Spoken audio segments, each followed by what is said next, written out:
But I created a new Tinder and Instagram under a false name. I started obsessively following and reading all her posts to learn as much as I could about her, what club she's in, her favorite foods, her favorite music, etc. That's creepy. Eventually, I asked my friend if every few weekends I could come over to his apartment just to hang out and catch up.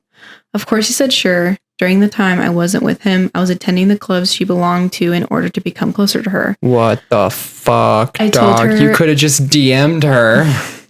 I told her I went to a different school and I was just visiting a friend here and we were interested in these clubs. This is So I went. you shit. I know, that's why I used this. I was visiting a friend here and was interested in these clubs. And we're interested in these clubs, so I wanted to meet new people. I don't know why you said weird, but anyway. Disgustingly, though, I eventually was able to map out a timeline of her day, so I would know where she was at all times. What the fuck? She became an obsession. As time went on, I grew closer and closer to her and asked her on a date. Long story short, we have been dating for over a year now and have a super healthy and loving relationship. No, you do not. I couldn't be happier.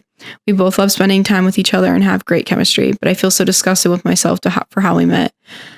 And I don't think I'll ever be able to tell her. No, this is That's some you shit. If you've watched What is it? This is Joe. Like, literally, that's what Joe thought when him and Beck were together. Everything's perfect. No, bitch, you're obsessed with her and you're crazy. Yeah, you need to. I'm not saying this person is crazy, but like that, you're kind of strange. You've got, that's a weird obsession you've got.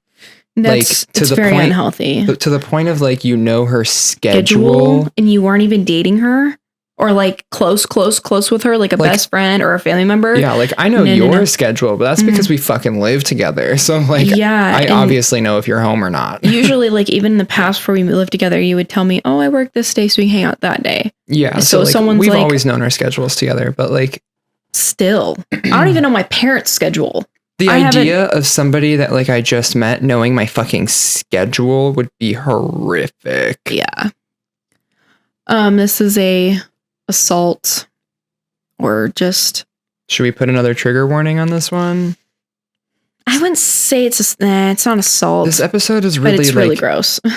Sick. But this episode's really like trigger warning-y. So like, I'm sorry if there's a lot of people that are like having to skip through quite a lot here, but just know we are thinking of you too, and we will have, this isn't all of our content. We'll have more content out that you guys can actually listen to all of. Yeah, this one is obviously not as bad. It's not sexual assault or anything, but like if you're younger than 16, please skip over this one. Sick. Ever since we were young, I thought she was hot and sexy. This is, I believe this is his sister. Yeah. Ever since we were young, I thought she was hot and sexy. I jerked off to pictures of her, either from her Insta or screenshots that I would have of her. I imagine having sex with her and loving it. I have came to her multiple times, and I think about her almost every time I jerk off. Every once in a while, I'll jerk off in front of her while she sleeps. I know it's wrong, but I just can't help disgusting. but jerk off to her, knowing that she is so close to me. That's her brother. That makes me so uncomfortable. I hate that. Yeah, jerking off in front of her while she's asleep. That's disgusting.